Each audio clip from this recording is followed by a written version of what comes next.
The views and opinions on Where Did the Road Go belong to those making them. Do not mistake allowing freedom of speech for agreement. This month's Where Did the Road Go is sponsored by the following amazing individuals: Greg Ross, Billuminati, Allison Cook, Super Inframan, 36 Dingo, and Michael Frisky. Thank you all for helping to make this show possible. And if you'd like to help out, become a patron at wheredidtheroadgo.com. It's only $3 a month for lots of extra content. Transmission start. Welcome to Where Did the Road Go? Join us as we wander off the path and explore lost history, consciousness, the paranormal, unexplained mysteries, alternative thought, and much more. We are present on the web at wheredidtheroadgo.com. Now here is your host, Seriah.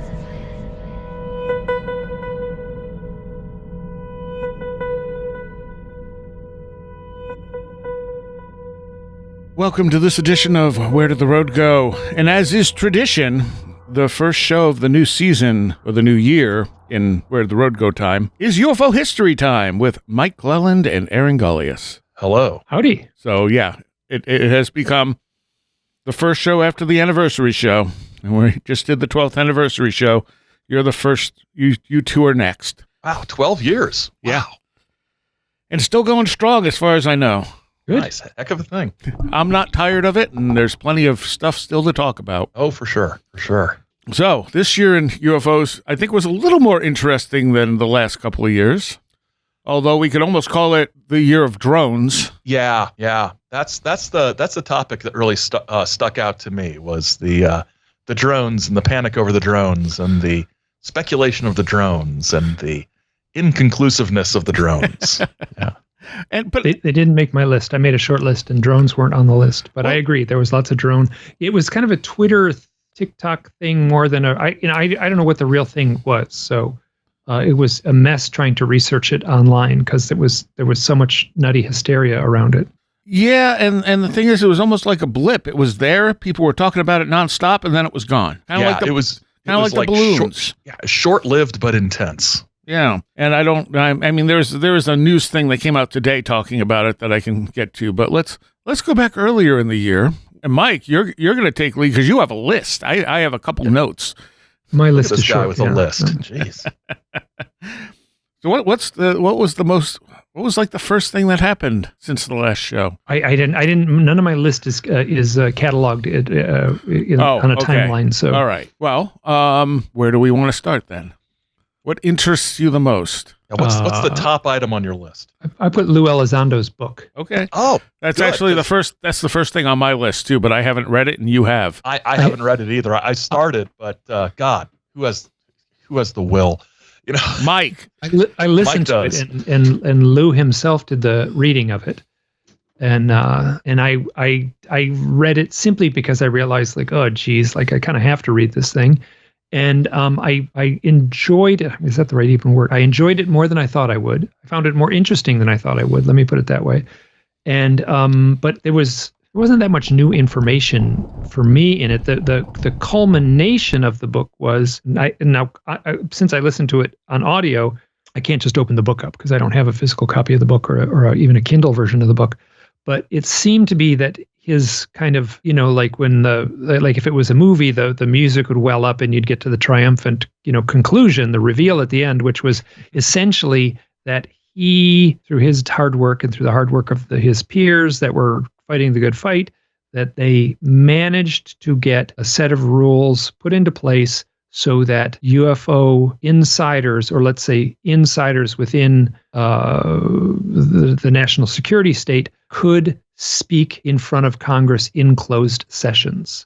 And that, according to him, was a huge deal because these people had been, their security clearances were so tight, and the consequences of them breaking that security and talking about things that they were told not to talk about was so dire that no one was talking. And somehow they managed to rewrite the rules for this specific topic where these insiders would not get punished and penalized if speaking to Congress, and there was all kinds of levels to this, but they could speak in closed sessions if they were called to Congress, and that was like the like the touchdown at the end of the football game. And I thought it was interesting, but that wasn't as exciting for me as I think it was for some people. So yeah, that's great, but man, you kind of want more, right? I mean, it gets to the point where it's like, I would like to see an alien, please. You've all been talking for several years about everything all the things you know, and blah blah blah. It's like, okay, and like we have a book now that says, and now we've changed some rules so these guys can testify in a closed session. Oh great, wonderful. I think we're at a friend sort of used this phrase, and I'm going to steal it from him. We're in the cash-in phase of this wave of ufology, I think. Not that there isn't good work being done, but I really think a book by Lou would have had much more impact 2 years ago than it does now. It's almost like the book was sort of like the coda on anything interesting he had to say.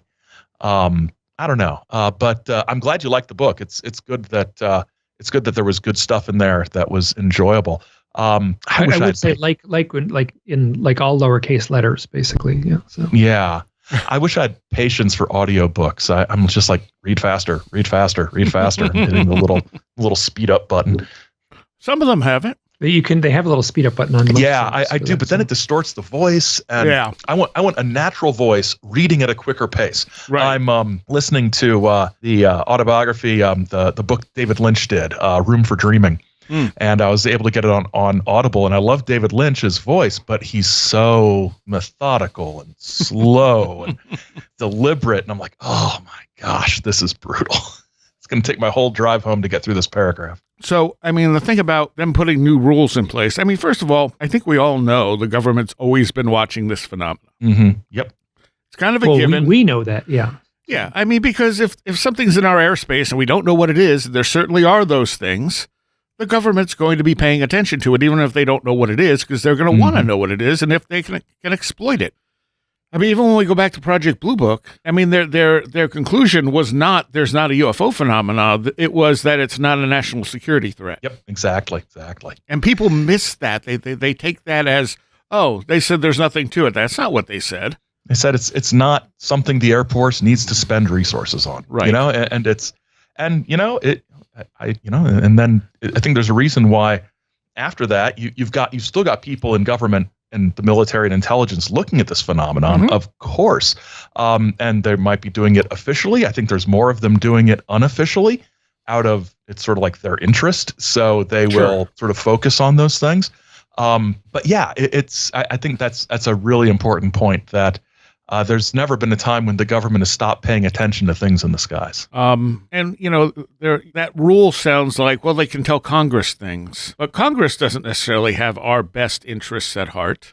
It's kind of a... I was disappointed then the book was over after he kind of announced all that. Yeah. I mean, is there anything in the book that was... Well, you said there was nothing to you that was revelatory. I mean, is it just... Oh, he said that... I'm doing this from memory. That Hal Puthoff told Lou Elizondo that Roswell definitely happened. Like, truth, fact. It happened, according to Hal Puthoff telling. And so that was sort of interesting to me. Also, did you read the Collins Elite, the book that Nick Redfern put out maybe a decade ago? Yeah, years ago? Final Events. Final Events, exactly. Yes, Final Events. No, but I now own it. Oh, it's an amazing book. Yeah, but he talks about the Collins Elite. He doesn't really name names, but he says that they're like an active collection of people within the secret government that he was calling the Collins Elite, as if it was just well understood that was what they're called.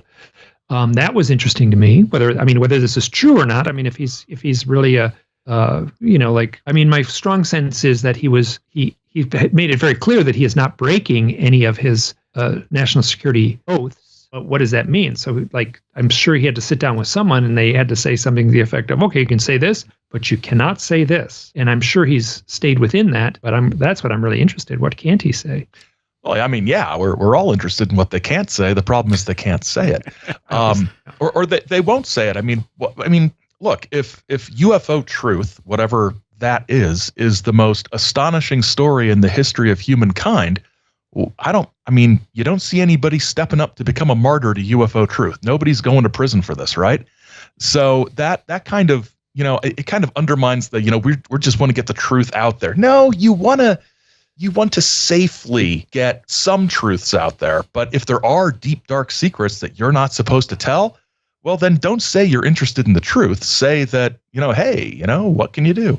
You know what I mean? It's just, there's people out there who portray folks like Elizondo and some of these other folks as some sort of like self-sacrificing national heroes. And I don't know, I see it as people who, find a good way to tell some good stories about some interesting, weird stuff they experienced in the military, while at the same time keeping themselves safe and secure, which is absolutely fine.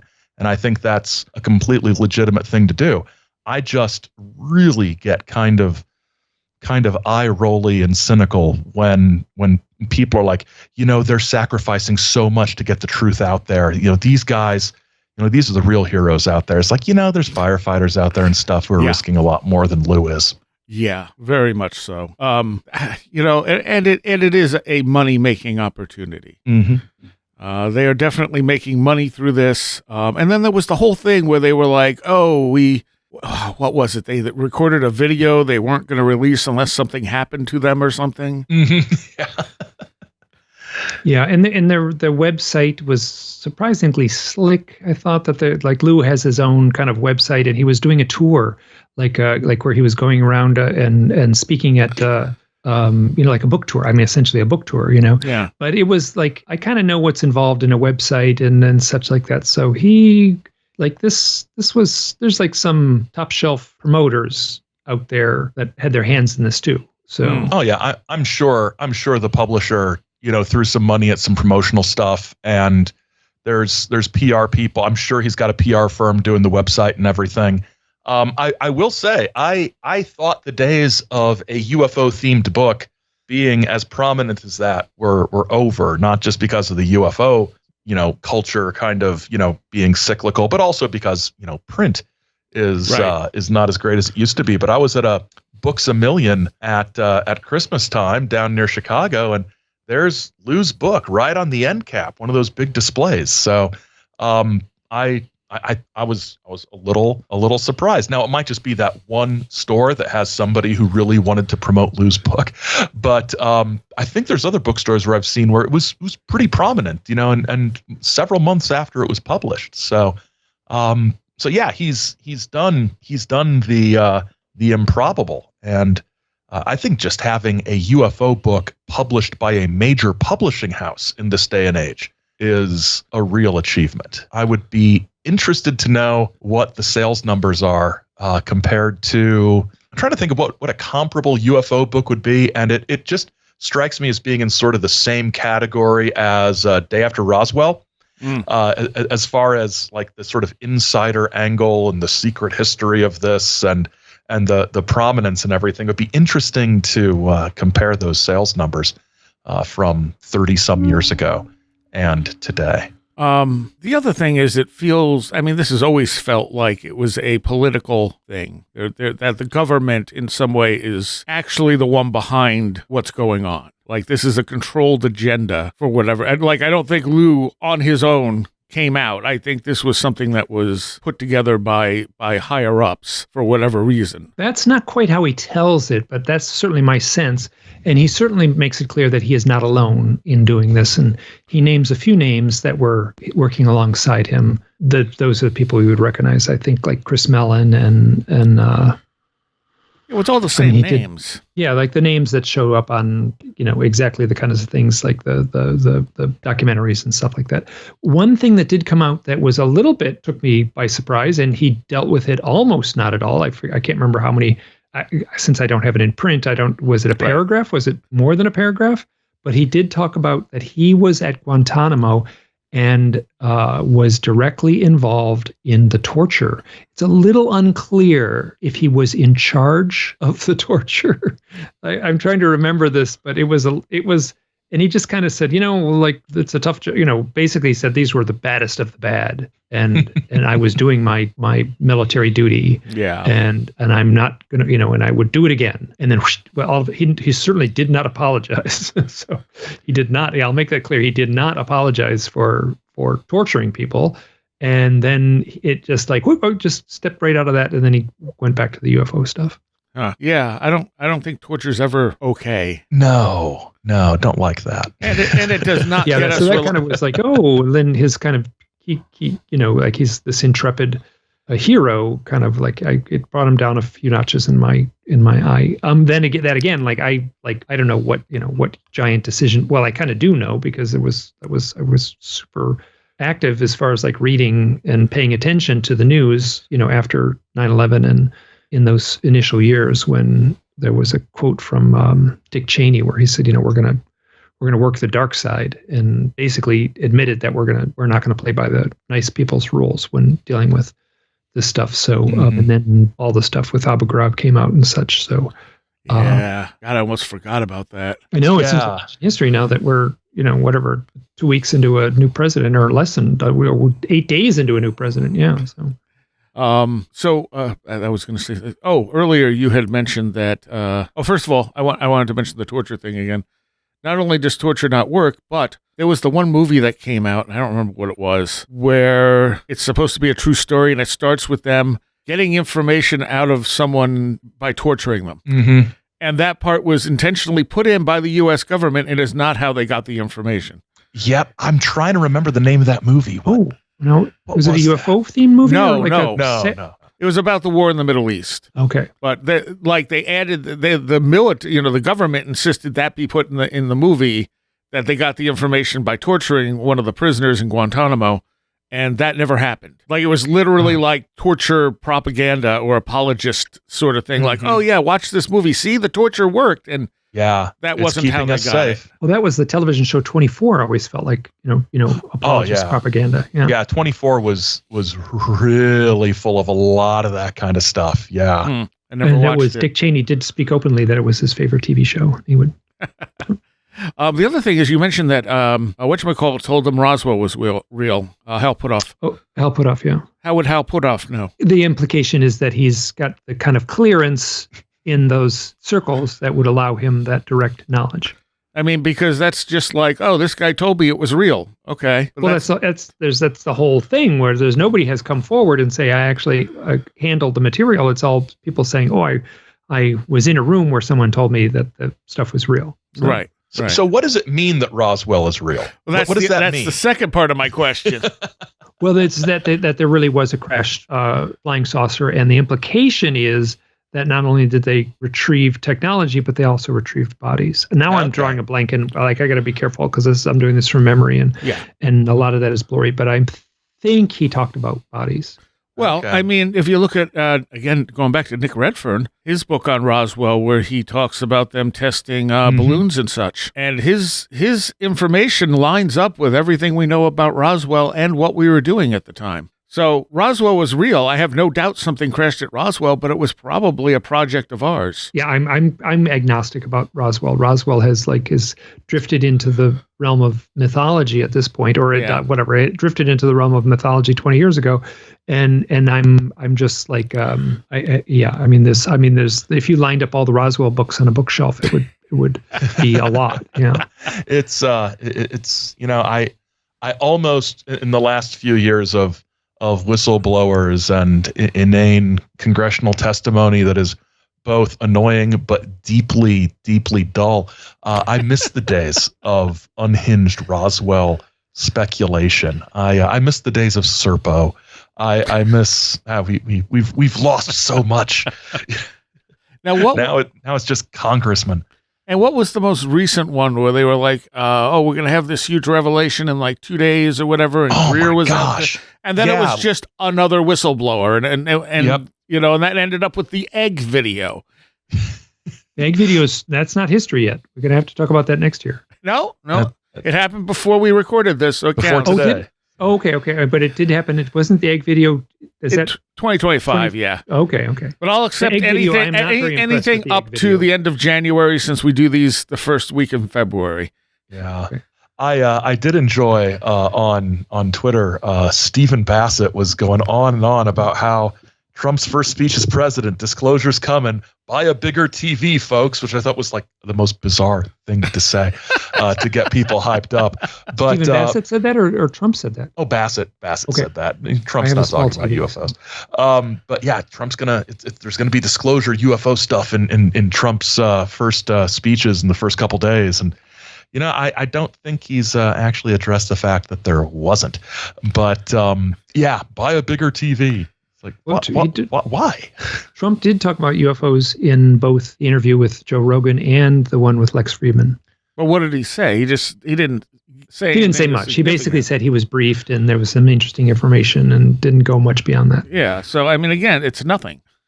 Well, it's they asked and he answered. So yeah. It's a part of the and again, this is the stuff that like there's a term skiff. They used a lot in the Elizondo book, and he said he would go into the skiff, and the skiff is like this special room where you can't take your phone, and there's all this protocol within the room, and it's meant to be the room where can't be any listening devices, and it's specially shielded from satellites or whatever might be trying to listen. So and then you go into the skiff.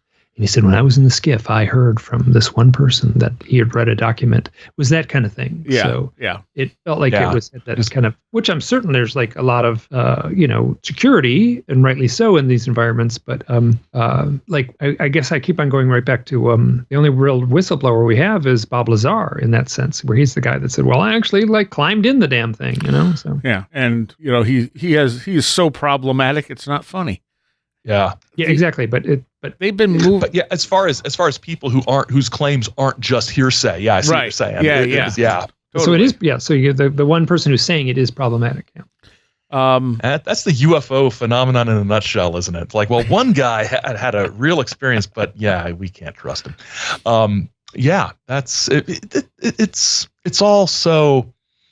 I mean, I think it's getting to the point where we're trying to find an actual solution to this is just so ridiculous. But that's what people want. People want an answer, and I think they want that answer to be aliens and spaceships. Yes. And it just feels, the disclosure stuff feels so tiresome. It's like Groundhog Day over and over and over again.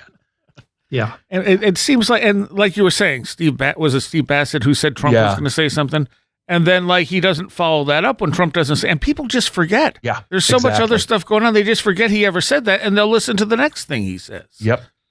I mean, and how long's been Bassett been doing this? Like 30 years? Yeah. It's just, I mean, but he's got his deal. That's his deal. That's his gimmick. That's what he does. This is it's a living, right? Which is terrifying. And it's one of those things you can compare to professional wrestling, where one guy's the good guy and the other guy's the bad guy, and then they just switch places and everyone just follows along as if they just forgot everything that just happened in the last year. Yeah, exactly. And it's also much like pro wrestling. It's got elements of soap opera in it too. That it never ends. There's no end point. There's no. Oh, yeah, very much so. Yeah. There's no climax. There's no way to wrap this up, because it just keeps unraveling and new storylines, and we've got a new character this week. Right. It's like, now we've got a new person testifying before Congress. Oh wow, new storyline. Let's watch this unfold. And it will end up, where it always was, which is keeping people wondering, and all of us sort of wondering what all of these things are. But it doesn't. Go ahead. And you could say it's a performance. Oh yeah, that is pretending to be real. Like they're pretending like they're trying to get this information out, when in reality it's likely just a performance of pretending to get this information out. Absolutely. And I mean, of course, and the listeners to this show, goes without saying, understand that, the real interesting action here is not the maneuverings and machinations of people in Congress and whistleblowers looking for a new income stream now that they're retired. You know, it's the experiences. Those are at the heart of everything, and those experiences will continue to be interesting, whether they're things that happen, you know, today or things that have happened in decades past that we revisit and look at. That's the heart of it, right? But you know, going through a filing cabinet and finding an interesting story isn't nearly as photogenic or newsworthy as yet another weirdo is testifying before Congress. Yeah, well, yes, and plus it's in the news. It's you know, it's right up there, and it makes people feel more legitimized. Absolutely. Okay, so besides that, we also had the Manhattan Alien Abduction series that came out. Oh, I never saw that. Really? I watched a little bit of it, and it was interesting. I enjoyed it. I don't know why I dropped off. I think we canceled Netflix. We sort of cycle in and out, you know, seasonally because I'm not made of money, right? So you sort of cycle in and out of these streaming services. But I did catch about half of the episodes, and I thought it was really interesting and well done. And I liked that the tone of it was it did not feel like a UFO documentary. It felt like all the other sort of modern document. It felt more like a true crime documentary than a UFO documentary, just in the feel of it. But I thought it was interesting. I'm interested to hear y'all's opinion of it. Well, Mike didn't watch it somehow. I didn't watch it, but I have met Linda Cortiel and spent some time chatting with her. I liked her enormously. And I know some people who worked with Bud in the era where Linda Cortiel was in the group meetings and like sat with her and in the group meetings with Bud. And Bud wasn't there. Bud couldn't defend himself. I read Witnessed back when it came out. I talked with Bud about the book Witnessed, not so much about that book. And I know Peter Robbins very well, and I have talked with him about that case. And there's a few small details in the book that I had problems with. And now I'm going back to the book I read. Good God, you know, getting close to 30 years 16 years ago. I don't know how long ago when that book came out. It would have been the late 90s. Was it really the late 90s? Good God. Okay. Yeah. So, so over 25 years ago. Yeah. So, and I read it when it came out. I had it in hardcover. How's that? So, and I also lived in New York City, so I knew all the streets and stuff like that they were talking about, you know. So I felt I lived downtown and was very intimate with the locations, and I walked across the Brooklyn Bridge 100 times. I know that terrain. Now this is something like all the characters are gone, like they can't defend themselves, but Carol Rainey, Bud Hopkins' ex-wife. I would not have said this when she was alive, and I would not have said this when Bud was still alive. But Bud Hopkins in the 1960s, like when New York City was at its low point, bought an entire building on 16th Street, which is technically Chelsea, in the West Side, and now that's like the hippest neighborhood on planet Earth, I think. And so he owned an entire building, and he had the classic New York City artist like loft space with the open skylight and the big tall ceilings that was kind of set in the back of this building. Oh my God, it was just like something straight out of, like a Hollywood set designer in the 1950s would have drawn it, would have created this space if it didn't actually exist. And so that, and Bud was a painter, and so that's where he did his work. And he was friends with the core group of painters. There's a tavern called the Cedar Tavern. It's kind of the Cedar Tavern crew of like Mark Rothko and Roy Lichtenstein, of that people of that era. And so, but he bought that building, which I don't know what he paid for it in 1960, whatever it might have been. But whatever it's worth now is like, it's like the cost of an aircraft carrier would be, kind of the same price range there. And, but so when this is, I don't want to sound catty, but this is something that's, to me, is very interesting, which no one's ever talked about this. People in the field know about this, but Carol Rainey's, after the divorce, she separated from Bud, but she needed a place to live. So Bud gave her an apartment in his building at a very reasonable rate. I do not know what it was, but there's like nothing like the gold in New York, the most sought after thing in all of New York City is reasonable rent. Right. And so she was gifted this reasonable rent. And so she was like if she stood on a chair and touched the ceiling and Bud was standing on the floor above her, they would have been like, 17 inches apart. You know what I mean? So she was right there. And that was at the height of when she was trash talking Bud, through, I guess it was UFO Magazine. And I know that Jeremy Vaney did a cover story in UFO Magazine probably 15 plus years ago about Bud and this. Right. And I'm not sure if it's specifically about the witnessed case, but so that just one detail that she was gifted this wonderful, reasonably priced apartment and then spent the remaining years of her life trash talking him really bothered me. See, here's the thing though. I just recently listened to the episodes of Paratopia that she's on, which were about that article. And for the most part, she doesn't say much bad about Bud. She says that he was a little misled. She said that he wasn't following like scientific protocols like he said he was. But I don't think he ever used the term scientific, but I think he but I know what you're saying. Yeah. Yeah. So I've been hypnotized by Bud. So I so keep going.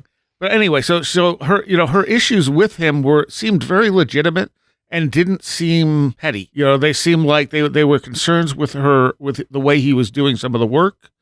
But she never trash talked him. And in that whole time she was on, and I haven't read the article because I don't think it's really available, but I mean, they talk in depth about it.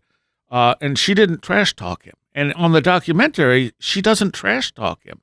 Yeah. Oh, okay. Well, this is good to know. Okay. So, but there is some she was shooting a documentary. Yes. In the final years, so they made good use. That some of that footage is available, and you can see the tension between them a little bit in some of the footage because it's like classic. I think it's 16. It might be video. It must be video. Yeah, it's video. I don't think it's 16. It's video. Yeah. So you can, so she's got the camera running. She's talking to Bud. Bud's talking to her, and you can tell there's some tension there at times. So and then I would also agree that in some ways Linda Corteil is not the best witness. No. In the sense that she some people make very strong witnesses, other people do not, and it's just personality quirks that separate those two. And she certainly could be telling exactly the truth as she experienced it, though she might come across poorly at times. Well, okay, so the deal with this is that his ex-wife, whose name just blanked on me, Carol Rainey. Carol was making a documentary about Bud's work and some of the aspects of it that were all that can be found on YouTube. So this documentary was basically built off the bones of that. When they got Peter and Linda to agree to it, they did not tell them that. They said there would be an interview with Carol, but that was it. So when it came out, and it's basically almost like a reality show bidding, Carol against Linda, Peter and Linda were furious and actually started a lawsuit against Netflix to have it not air. Yeah. Because they feel they should have been told, and they were not. They were given the wrong impression as to what this was going to be. And in that, I totally support them. I mean, looking at because Peter has shared some of the documentation and stuff with me. So they definitely that's right. deceived Peter them. Lives near you. Yeah. Yeah, I see Peter all the time. So like my impression of the witness case is that it was a hoax. And when I said that to Peter, he's like, no, it's a really good case. But I've never read the book. Looking at George Hansen's dismissal of it, I was actually very disappointed in his take of it. I mean, he makes some good points, but also he's like, well, most of these things resemble this book. I think it's called Night Flyer or something like that. And almost all these elements can be found in that book. So she just read that book and and I'm like, but you don't know she's read that book. This is the bad skeptic argument. You're assuming, and then when you look at the actual stuff in the book, yeah, there's a resemblance. It's possible, but unless you can prove she read it and then intentionally took that from it, that's nothing. Yeah. The problems I had with it were more that, like, there's a video clip that they put in there that's on her YouTube where Linda claims that she was someone tried to abduct her in a van, and her cousin got into like a tug of war with them and got her free. And so Carol's filming, phone rings, Bud answers it. It's just kind of like, yeah, okay. And then he hangs up and he looks upset. And Carol's like, who was that? And he goes, that was Linda pretending to be her cousin, corroborating the story. Yeah, I've heard that too. Yeah. And that's right on video. So it's right there. And there's also a point where she goes, it's on video. Yeah, it's on video. Okay, I didn't realize that. And there's also a point where, like he's trying to get a hold of one of the witnesses, and they're very clearly avoiding him, or they don't exist. Like he's getting a runaround. And so he hangs up the phone from that conversation. He explains what happened, and Carol's like, you have a book coming out called Witnessed, and you can't get any of the witnesses. And again, he just kind of looks down and he just swears, he's just like, F. But they did get some witnesses. There were people that were working at the early morning and Fulton Fish Market that claimed to have seen things. Yeah, so that's Yancey. Yancey meaning? Yeah, I forget his last name. Yancey is very clearly a compulsive liar. Oh, okay, got it. I thought Yancey was Yiddish, and it was some word I didn't like. Oh, no, it's the guy's Yancey, name. Like, oh, that guy's like. So Yancey is the only witness that they actually have that says he saw her floated out of her apartment into the UFO. In the documentary, he's in there briefly saying it looked like a scene from a movie, and then he claims that all the people at the dock, everyone there was abducted as well. There wasn't just one diplomat that was abducted. There was a whole line of cars of diplomats that were abducted at the same time. He watched it all happen. People that were working in the dock disappeared and then suddenly reappeared, and they didn't know they were gone. Oh, man, what else did he say? Oh, he also said that the first time he saw Lou Elizondo, he realized that was the guy that was stalking him back then. Oh, my gosh. That's amazing. Late 1990s. Okay. And then he starts pushing that, like half of New York was abducted that night and doesn't know. He says the series Threshold that Chris Carter did was written about him. There's a point where Obama gave a speech, and this is all in an interview with him. This is not hearsay. It's Yancey saying these things. He had made some comment about like UFO disclosure being like an eagle spreading its wings and everyone will know. And then the next time Obama had a press conference, he had an eagle on the podium with its wings spread, and he thought that was a direct communication to him and his comment about UFO disclosure. That sounds incredibly sane. Yeah. And then he said that he contacted Steven Spielberg about making a movie about Witnessed. And there was one other thing. I mean, it just gets crazier and crazier as he goes. So the one person who claims to have actually witnessed this that you can talk to is just making crap up. And it's unreal. And then you start looking into Linda's claims post-Witnessed, and she's saying that she was further abducted with like John Gotti. Oh, I haven't heard that. Yeah, and that Teflon Don. All right. And then she was in the World Trade Center when the planes hit, and for some reason barefoot and had to run through broken glass. Oh, like Bruce Willis in Die Hard. Die Hard, yeah. And wow. and then you have the two like. Okay, so here's the thing you find in the documentary, that she almost certainly had a real experience. The initial witnessed experience to me seems like it was probably a real experience. She thought she was haunted. She even goes into detail about talking about how through her entire life, she had these experiences and she thought they were ghosts. But now that's very commonly reported. Yeah. Yeah, and now she thinks they're aliens. And it's like, okay, so there probably was something going on with you. But it's after that, the story starts expanding further and further. Like she finds out that aliens sometimes, or Bud says something about aliens sometimes have sexual, things going on. And she's like, oh no, I wonder if that happened to me. And then he hypnotizes her. And of course, she recalls being sexually molested by the aliens, which is so wrong to do in every possible way. And then there's the two guys, the two cops that supposedly... I can't remember the two, Richard, and I can't remember the other guy's name. Yeah, and they come to her door, and they're asking her about the abduction and stuff, and Bud does his due diligence. Bud goes to every precinct in New York City looking for these two guys and can't find them. And then she changes the story to say that it turns out they're actually UN security people who are protecting, I forget who the ambassador was. Javier de Cuellar. Yes. And apparently that's not really a thing that happens. Well, there was a point in the book, well, this is something I do remember in the book, where the cops threw their typewritten letters to Bud. Yeah. I think they were typewritten letters to Bud. Yep. And they said something like, we went down and made a left on this street and then turned right on this street. And then Bud showed that to a cop. And the cop looked at the letter and said, cops would never say this. They would say, I turned east on this street and turned west on this street. Yeah. New York City cops. So I remember that very clearly in the story. And that's when Bud realized that through these cops that they said this would probably be someone doing security at a like a federal level or a private level or something like that. And this is a book that, I listened to Lou Elizondo's book a few months ago, and I listened to this one read this one 25 years ago. Right. But I'm doing the best I can.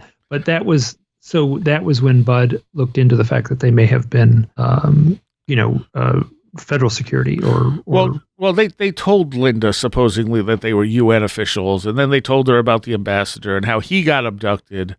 And then, like I said, Yancey claims to have seen that and that he appeared back on top of the car. And initially, no one at that UPS place or whatever it was, no one saw anything there. There were no reports from there. Yancey's the one that says they saw things, but there were no witnesses from there. So outside of Yancey, you have the woman who lived in the same apartment building who saw a light outside around the same time this supposedly happened and was afraid to open the curtains. So she yelled for her husband, said there's a weird light outside. By the time he got there was no light outside. So a bright light outside an apartment building may be strange, but it's not witnessed to a UFO abduction. You know what I mean? One of the other women doesn't know where she was or when she saw a bright light in the fog, and Bud kind of pushed it into being part of the narrative as another witness. So there's a lot of and I don't think Bud was intentionally being deceptive, and it doesn't feel like Carol was saying he was intentionally being deceptive. He was just this story was very important to him. It was like the thing he's always been looking for, this UFO case with lots of witnesses and physical evidence, and slowly it fell apart, but he just kind of stayed with it anyway. There's I haven't read it in a long time, and I loved Bud. He was a wonderful, wonderful, warm-hearted guy. And I hung out with Linda for maybe an hour. So I don't know her that well, but then that was getting on 9 years ago or something. Right. So when she talked, she gave a talk at a conference, and it was very interesting because she talked about meeting. This took place in the late 90s, and Cardinal O'Connor was the bishop, North American bishop, his office was in St. John's Cathedral on Fifth Avenue, just down the street from Trump Tower. But she talked about meeting with Cardinal O'Connor and how he was very gracious and seemed to know. I don't think this shows up at all in the book, but wow, was she wanted to talk about this, which is a fascinating story that felt like she was taken very seriously, and that Cardinal O'Connor knew more than he was leading on, like that he knew about her case, like before she even arrived. And this would have been before the book was published. And that was a really interesting part of the story. And then I guess, now I got to be careful what I say, because I'm just doing a lot of this from memory. Sure. But and as an Italian Catholic of a certain age, that was a big deal to meet the bishop. Mm-hmm. So that was a very touching story that she told.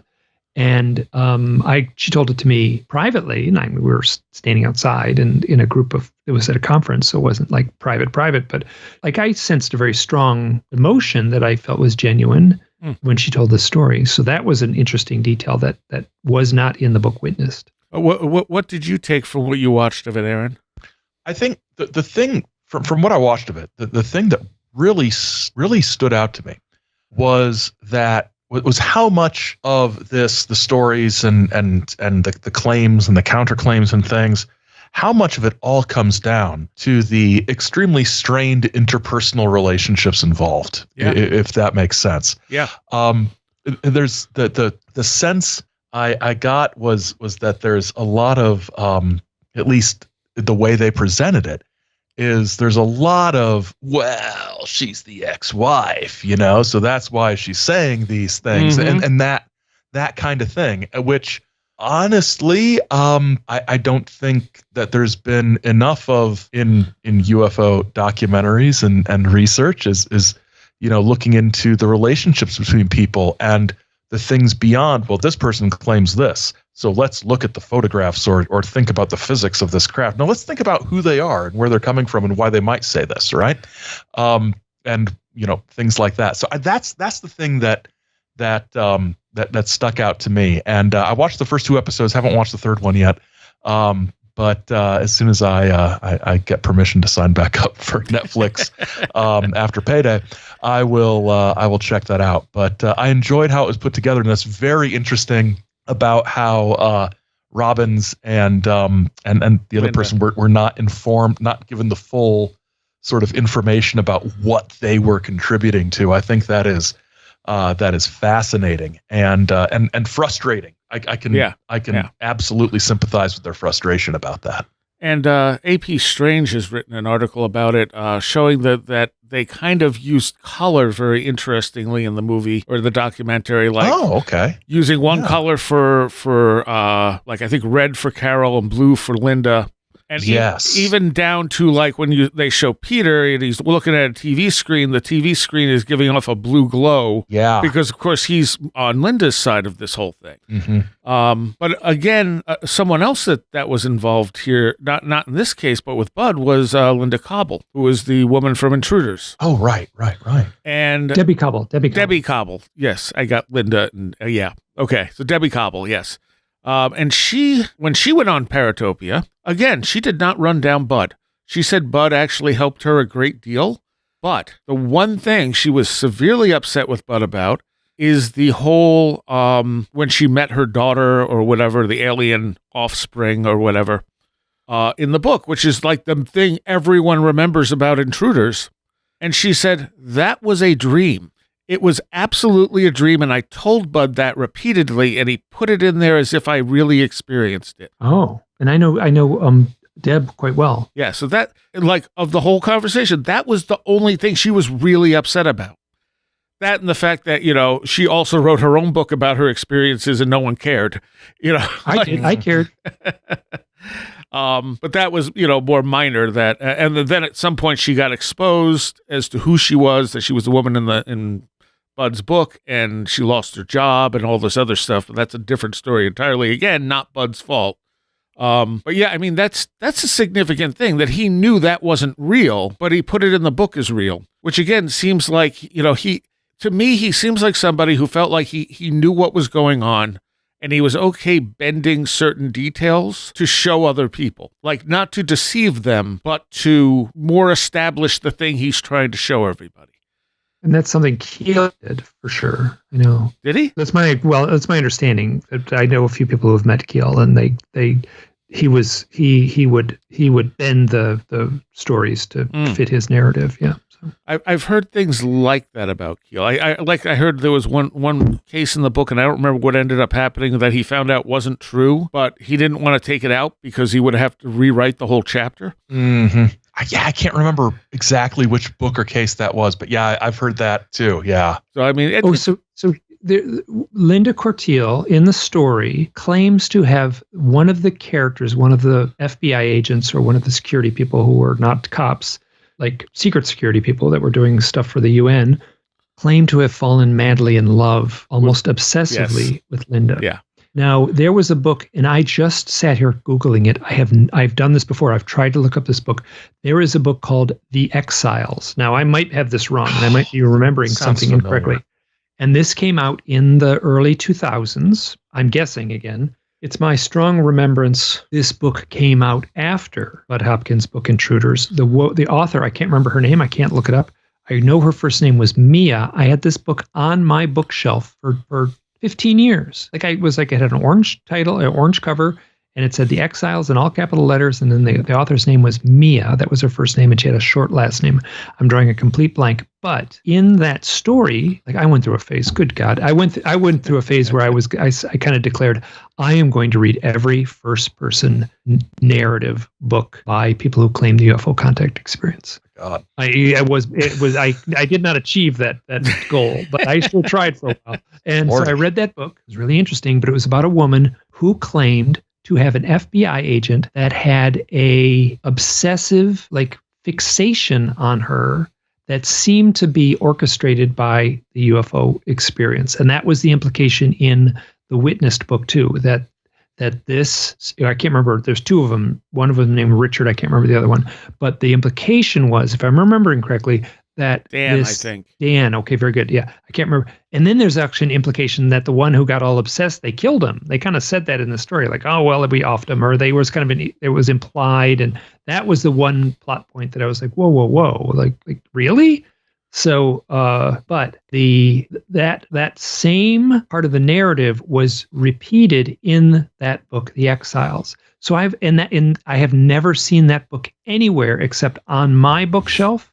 And when I was in Bud Hopkins' apartment or his building, his whole building, when I was in his home on 16th Street, he had that book on his bookshelf. Oh. And I actually asked him about it. I said, hey, what about that book? And he was he didn't, whatever. There was a lot going on and he didn't comment, or if he did comment, I don't remember what it was. Interesting. That is interesting to me, and I don't know what to make of it. It might be my own spinning, the wheels spinning in my head in all the wrong ways, but I thought that was very interesting. I feel like, the thing is, there's no evidence those two guys ever existed. The only person that ever talked to them was Linda. Mm-hmm. They sent letters and one voicemail to Bud with a distorted voice on it. And there's a point where they supposedly kidnap her, make her wear a dress, put her on or lingerie or something, and dig for fish on the beach or something like that.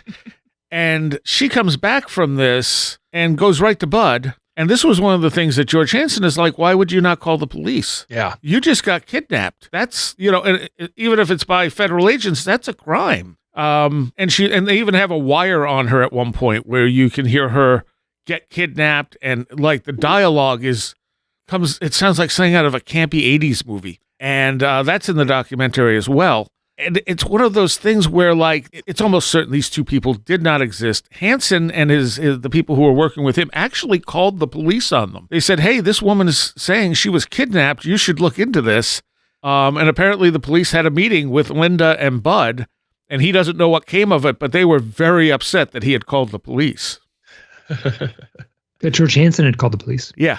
And I'm thinking, that's fair. He's like, I could do it because it was public. They talked about it publicly. They were publicly talking about a crime that the police didn't know about.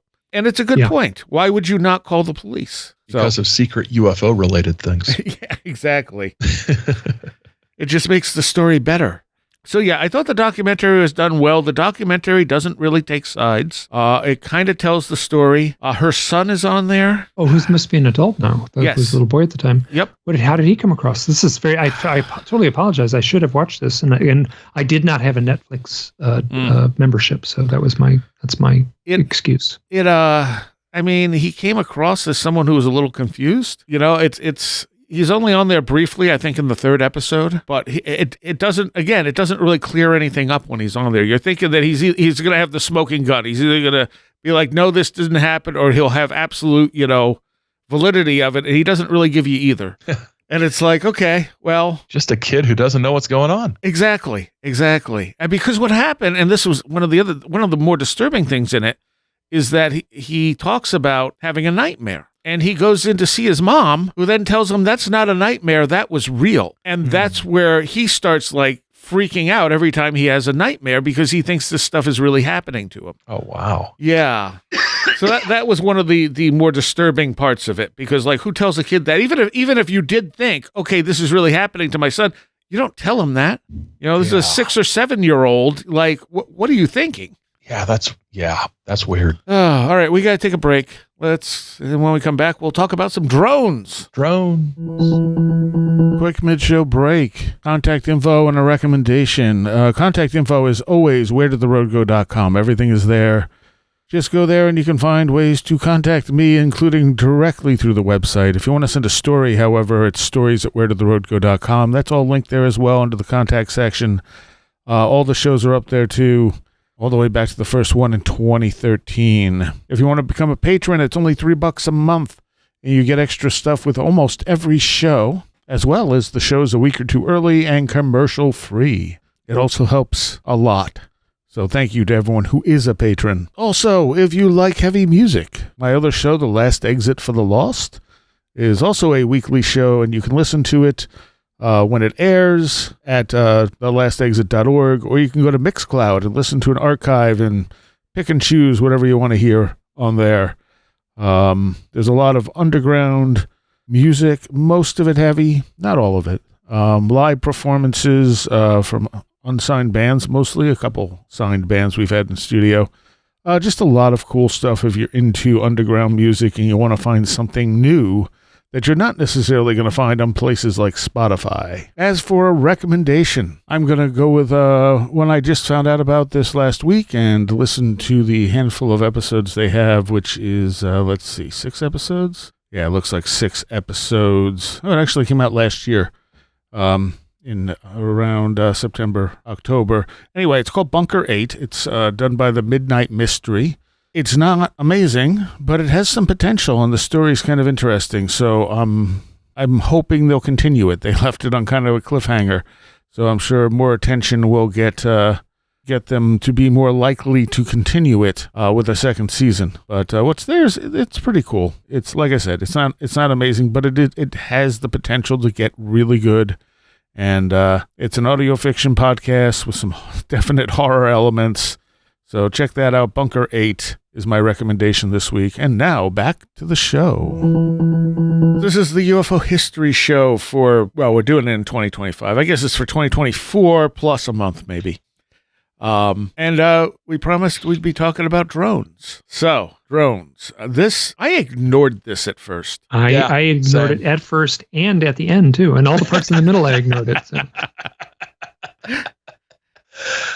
I read a couple articles. That's as much as I got into it, especially when it starts coming out, just how many of, because it's like any, can we call this a UFO wave? Can we be all retro and call this a wave? A flap of some kind? Let's really go. Let's get real Heineke. Man, it's like 1952 all over again, right? But when people start seeing these things, and then you hit the point where you get just a massive influx of drone sightings that are clearly, I mean, not even joking, the planet Venus. Yes. Or the moon or something like that. It's just like, okay, it's reached the point where the stupidity quotient has taken over, and there's nothing to see here. But it's interesting because there are a number of them that have not been explained and are unresolved, which is always the case. Again, that as we all know, that doesn't mean they are alien spacecraft, right? But I think what a lot of it is you've got drones, commercial drones that are so available and so relatively affordable that you've got people flying these things in places that you should not be flying drones. So so when you see something and like, oh, this is an unauthorized area, yeah, because some dope is flying a drone where they shouldn't be. But as always, there's interesting things in there, but it was so, like we said earlier, it was so intense but brief, wasn't it? Yeah. It was just like all of a sudden it's like, wow, this is the biggest thing ever, and then it's like, oh, it's the holidays, it's the new year, it's whatever. Yeah. So let's move on to something else. But really really interesting stuff. Mostly a lot of them up in the Northeast.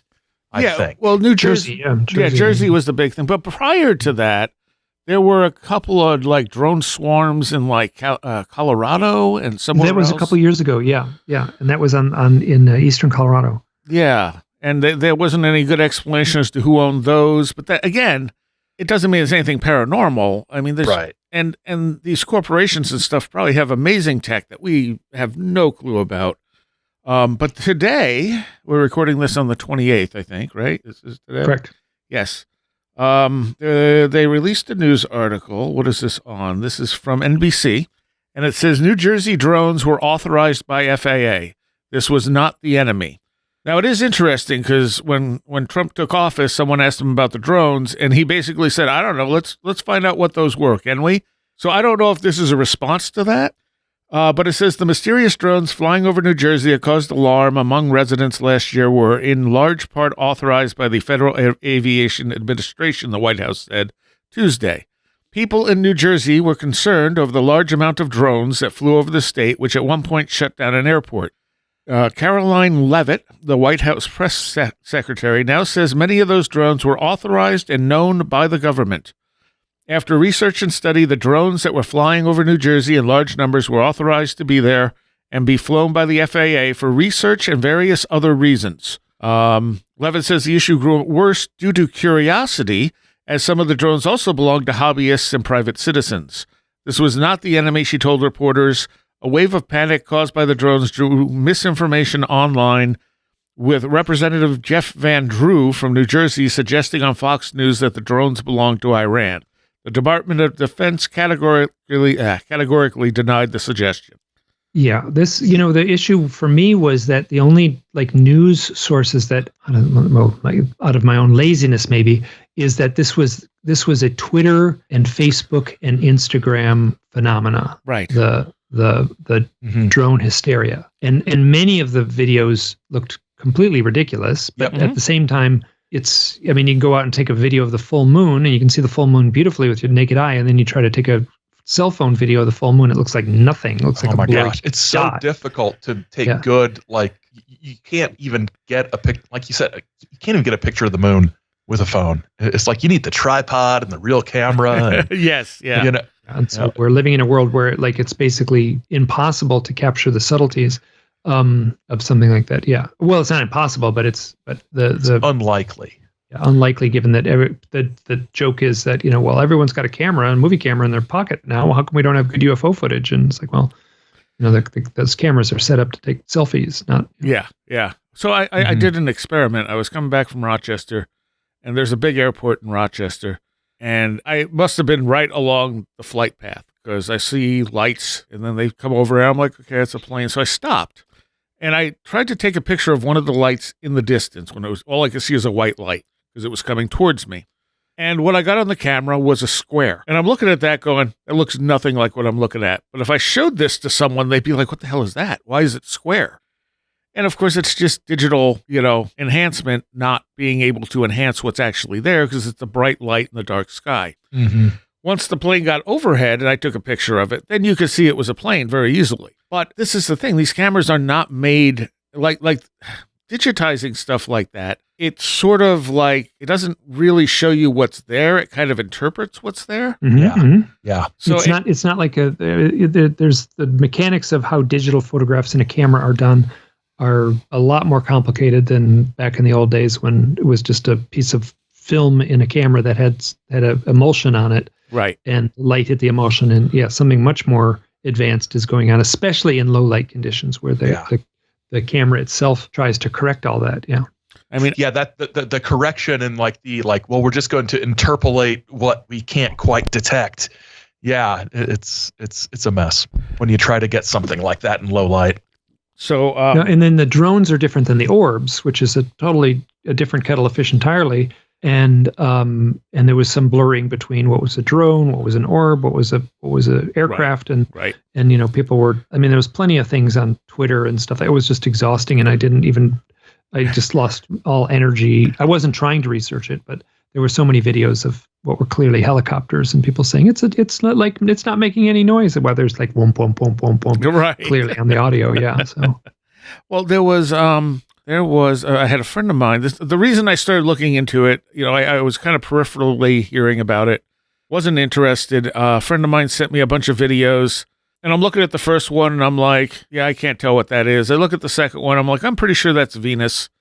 Then I looked at the comments of what he shared, and people are like, this is Venus. And I'm like, okay, that was definitely Venus.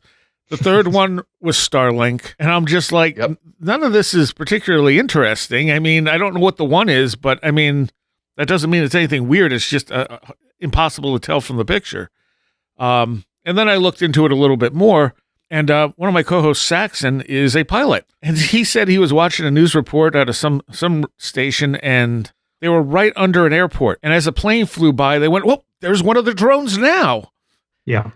And it was like, this is just distraction, more than anything. Trying to do what would be, I don't even know what legitimate research is anymore. Like, how do you do legitimate research in this cloudy, like, soup of people trying to get clicks on their Instagram account, So. Right. Over the summer, I was driving, and it was a very cloudy night. So there were no stars, no nothing. And I actually caught it on my dash cam. This really bright light appears in the sky. And I'm like, oh, it must be a plane. Except it doesn't move. Even like as the car turns, it's dead on. And then it just blinks out. And I went, that was probably something normal, but I'm clipping that because I don't know what it was. Yeah. And you can see it on the dash cam. It doesn't look anywhere near as bright as what I saw in person. But if it was a plane, it should have like faded out as it went behind clouds, or you should have been able to see more lights, and there was just nothing. So it was an odd sighting, but not necessarily anything paranormal. But again, how do you tell? On the camera, you can see that it's not moving, and you can see that it just appears and then disappears. But other than that, that's not really information that will tell us what it is. I've given up. Like, the photo analysis end of things and such. It's like, there's so much. It's a dead end. It's a no-win situation trying to try to make sense of what may or may not be a photographed event or a photographed anomaly. Yeah, and we can do so much so easily. And then people may have a genuine, sighting, and then it's just like, how do you? Yeah, I'm at a loss. Yeah, how do you analyze something when I know some people who do photo analysis and they're just bombarded, they're flooded with so much stuff, people sending them so much stuff that they don't know which end is up. I mean, for me, it was just kind of like, okay, I saw what I thought I saw. I don't know what it was. It was not proof of anything, but like, at least my perception was accurate. Mm-hmm. And that's happened a few times. Even when I was able to explain what it was, it's like, oh, I saw this weird thing. Is it on the dash cam? It is on the dash cam. Oh, I figured out what it is. Okay. But again, it helps me know that like I'm accurately perceiving this stuff. Because what I thought I saw is on the dash cam. It's like, okay, all right, I did see that. Like driving through town one day, and there's this guy, white hair, tall, thin, standing at the side of the road. And as the car starts to come up to him, he's facing away from the road. He's standing like on the edge of the road facing away. He turns and looks at the car and just raises like one of his hands up. So it's sort of pointing at the house, but not pointing. He just raises his hand up and stands there. And I'm like, and I drive by him, and the headlights, because his white hair and stuff, just made him almost glow. And I'm like, was that real? Did I just see that? It's like, what's happening there? And I'm like, oh, it's on the dash cam. And I went back and looked. I'm like, yeah, that's exactly what it was. And a few days later, I saw him walking down the middle of the road. And I was like, okay, look, there he is. He's a real person. Okay. Okay, solved. But it's one of those things like, what was that? Why are you standing at the side of the road, staring at my car and like raising your arm? Not toward my car, but toward like away from the road. Wow. Yeah. I mean, it couldn't be anything. Could have been a bird, or could have been an owl. I mean, could have been an owl. Anything could be an owl.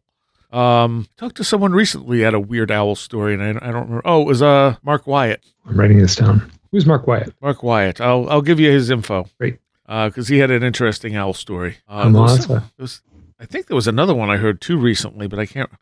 I've heard so much stuff that it all kind of jarbles together after a while. Oh my God, you have no idea what you're describing my brain. It's like, wait, was this or this? Or did I listen to this in this podcast? Or was that someone I talked to? Yeah. Or did I dream it? Yeah. Oh, yeah. Well, that happens too. Yeah. So what was that? Oh, here, look, can I throw one into the mix? Yeah. One of the topics. Have you listened to the Telepathy tapes, the podcast series? Yes, we just did a show on it. Oh, great. Did you have one of the people from the show? Did you have? No, I tried, but they didn't respond. Okay. So it was that's been very popular, like insanely popular as a show. Yep. And I find that it's been interesting. I haven't listened to all. I don't know how many episodes are out, but I have not listened to all of them. But I certainly feel like I got the gist of where they're heading in that. So yeah, it's definitely interesting.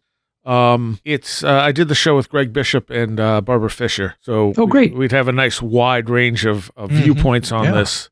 It was very convincing. A few people had written me, though, explaining that some of the problematic aspects of it, which I could see. So we talked about that on the show. Because some of these kids that the telepathy tapes are focusing on are generally nonverbal, and they have to use a speech thing where they tap the letters. Yep. I think it's on an iPad at this point. Yeah. Sometimes, not always. Some of them are actual like physical things where they push on the letter and it says the letter. And the issue is that if they're being facilitated in any way, so if someone's like holding the pad, for example, they could subtly move it like unconsciously moving a platter on a Ouija board. It doesn't dismiss all this stuff, but it becomes a problematic aspect of this, and part of the reason why that's not accepted as a form of communication. And to me, I mean, every episode I've heard, the hosts, it's radio or it's audio, so like I'm not seeing anything, but they are certainly describing that they have made every effort to make sure that those that they have factored in that. So right, yes, I mean it's definitely interesting. They're supposed to be doing a documentary. You can hear him talking on the show where they say, "Oh, the camera crew came in with us," and and the guy that was doing the sound for the camera thing was like astonished, and some character was part of the film crew basically sat there, watched everything, and then at the end of the day, he like turned to the host, Kai, I think is her name, yes, and said, "So I guess I have to believe in God now," which was a nice quote. Yeah. So. I feel like if they actually do the idea of the documentary is to do it under scientific conditions. So that all those aspects and any questionable aspects will be ruled out. Because she says herself in a lot of them, she's like, these are not being done. We're not doing these on a level that would be scientifically acceptable. So she's perfectly upfront about that. I think they're completely genuine. I don't think anyone is trying to mislead anyone. But the other problem is there are autistic people who are afraid that, they're going to look at these kids like superheroes rather than focusing on the fact that these are special needs kids who need support. Yeah. Well, then there's also like issues with savants and things like that have severe autism and are doing remarkable things, whether it's playing the piano or drawing, very detailed images after seeing something. Anyway, but yes. So, so I'm going to chime in, and this is something that where people have my book. I got a big fat book about owls. And what? And really? I do have, and people have said like, your book is not scientific. And to which I reply is like, what do I care? I'm not a scientist.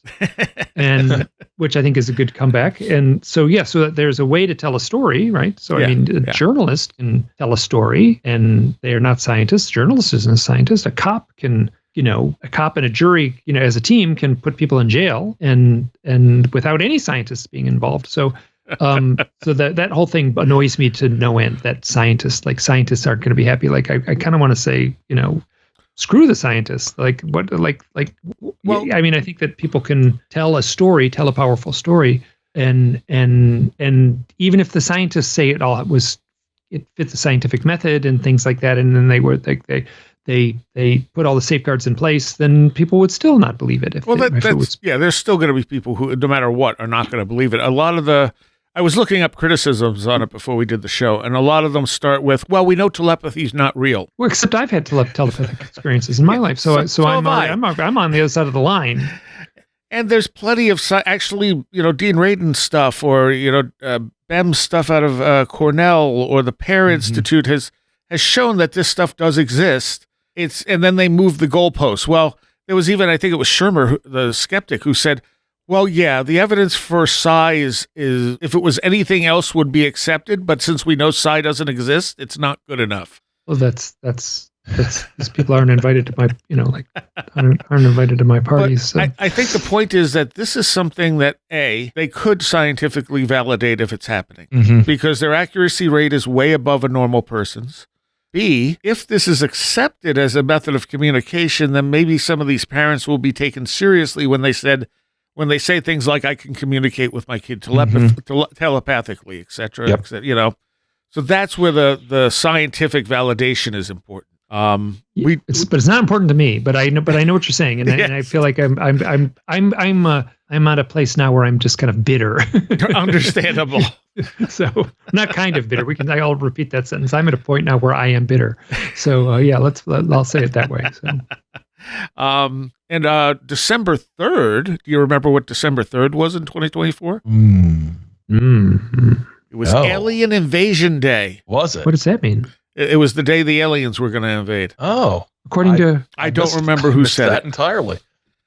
It was it was a big deal, and then of course nothing happened. There's that, yeah. So yeah, that's. I don't know if Stephen Greer announced that they were going to invade or not, but that's the kind of thing. When someone says they give me a very specific date and this important thing's going to happen, I'm very cautious. So I'm very amused whenever anybody gives a date because it's so easily falsifiable. It's like, thank you for giving me a date, not just saying soon.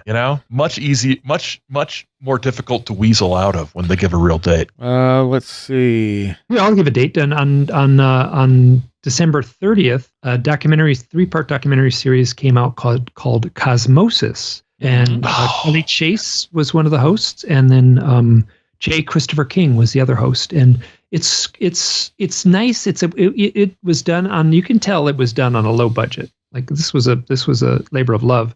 And there's 3 episodes, and I'm going to cautiously say for anyone listening to this show, episode 1 and 2 is going to be just kind of treading on subjects you're probably familiar with. Right. But episode 3 was wonderful, really amazing, where they really dug deep into the. What was the name of it? Cosmosis. I've heard about that. I haven't seen it, but what's it on? It's on the UFO Contact Experience. It's on the more spiritual. No. I mean, where do you see it? Where it's on. You can see it at any streaming place. I know Amazon Prime has it, and I think you can stream it on Apple TV also. And it's cheap, where it's like it's a 3-part thing, and I think it's like $4 for 3 episodes or something. Oh, okay, interesting. There was it's $2.99 for the thing. Yeah, it's right on. Yeah, so they're on Apple TV. Yeah. And it's well worth it.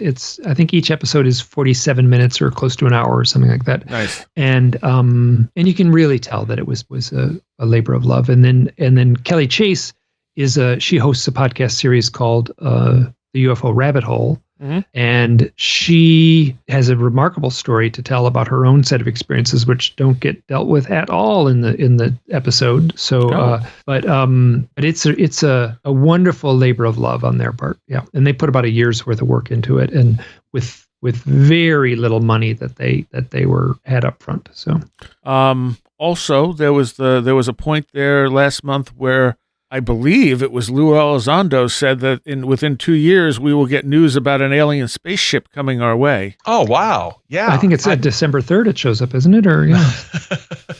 Oh, good. I remember when this happened back in 1996 or 97 with Hal Bob, right? Yeah.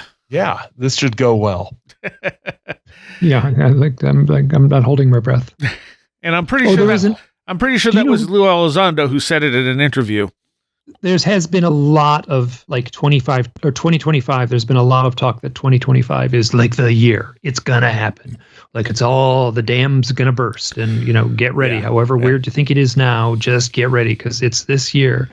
And it very well may be, but I'm cautiously not going to get I'm not going to get over enthused just because someone says it. Yeah.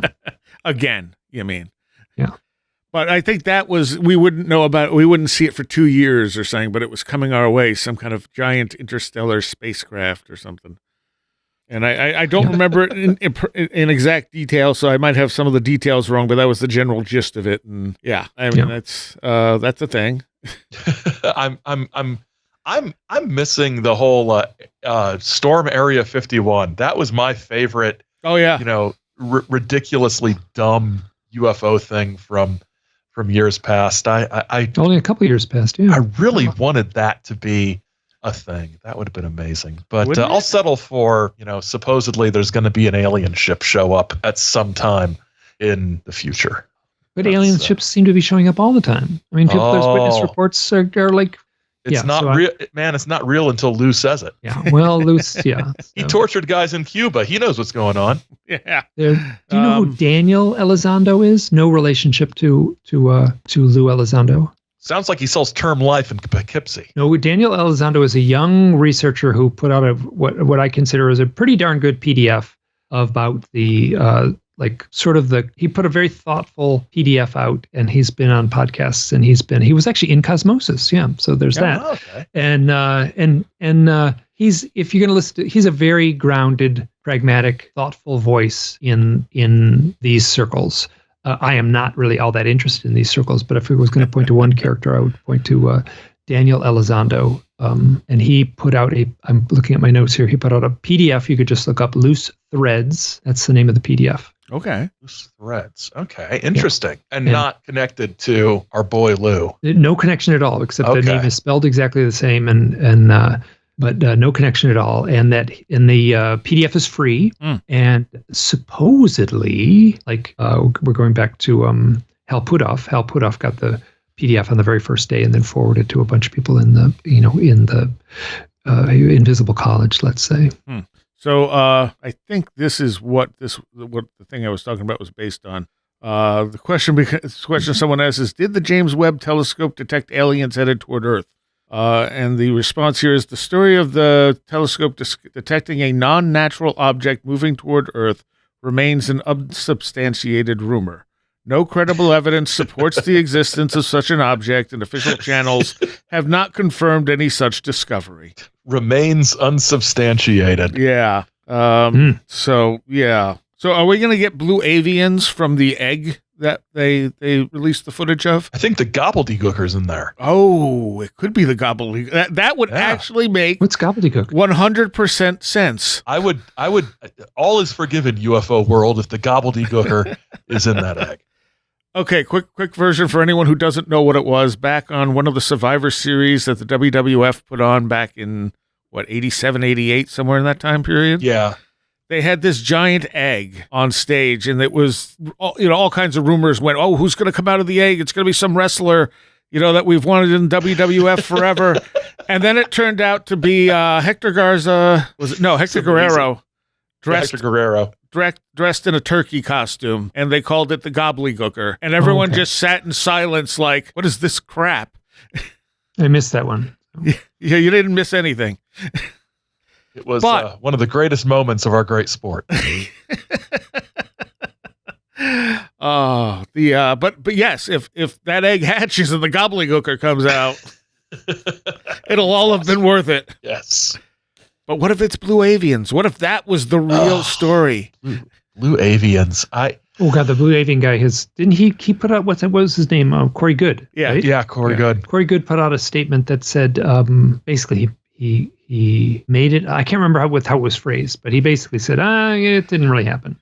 None of it really happened. So, but I can't remember how he phrased it. It was like sort of like, oh, I had a dream or I had a hypnosis session, and I can't remember how he said it, but that was not news really. I mean, anyone who listened to him for 5 minutes should have correctly assumed that it never happened. Right. All right, we're out of time. We'll continue a bit in the Patreon segment, but Aaron, where can people find you, and is there anything you have coming up? Best place to find me is saucerlife.com or your favorite podcast app. I am nominally on social media, but my God, it's horrible. So I'm not really there much at all. Stuff coming up. We're going to be finishing up our the third of 3 episodes about Alan Michael and his I can never remember the name of his UFO commune completely, but the New World Church of the New World Industrial Church of the Comforter. He started a UFO commune complete with vegan restaurants back in the 60s in San Francisco. It's amazing. They put out an album of the best UFO adjacent music I've ever heard. And so we're going to be, I've got one more episode of that. Was there snark when justified in that episode? No, this is, it's all completely legit. I love it. I love it. I don't know when this will ever appear, but I contributed a chapter to an upcoming scholarly collection. I think, I can't remember what publisher's putting it out because I'm not the editor, but I wrote a chapter on the Detroit Flying Saucer Club in the 1950s and the informants who kept complaining to the FBI that they were a bunch of communists. So that was fun. Other than that, I'm just trying to keep my head above water at the job that actually pays the mortgage. Gotcha. And Mike? You can reach me at mikeclelland.com, or if you can't remember that, you can Google UFOs Owls. I'm the first thing that comes up, and the next 30 or so things below that. And then if you, and also I started a podcast. I started my podcast again. Oh. My goal was to do a couple shows a month, and I'm not quite meeting that goal. I'm doing one show a month, and on a good month, I'll do 2. And I've been very happy with the shows, and it's a little more like I don't want to put any pressure on myself to do more than that. Sure. So and I've been super happy with the shows that have come out. And that's Hidden Experience, right? Hidden Experience is the name of the show, and that was the name of my old show going back in 2009, and I just resurrected that. And I loved the logo so much that I had to use the same logo again. So. And those old shows are still on that feed, right? They're still on that feed, so you can scroll down, and there's about I don't know how many shows. There's like hundreds, I guess, maybe not hundreds, but close dang near 100 shows, and then I think there's only been 15 since April of this year or last year. Yeah.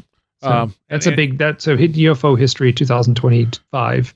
I resurrected my podcast. And any book news? Anything you're working on, like a second part to your fiction book? I'm working on a second part of the part 2 of The Unseen. I could not be writing any slower. My procrastination skills are very high, but I am endlessly making notes. Okay. All right. And so the book 1 had a very moody feel that was a little bit tough to truly capture. Like I really worked hard to make that kind of a that elusive quality to book 1. Like I can't do book 2 unless it has that elusive quality. So that has been at the core of my goal for book 2 is to make sure it captures that same mood. All right. Well, as always, thank you both. Thanks for having us. It's always fun. Thanks so much. Yes. I want to take a moment here to thank all of my Patreons. I can't do this without you, so thank you for supporting the show.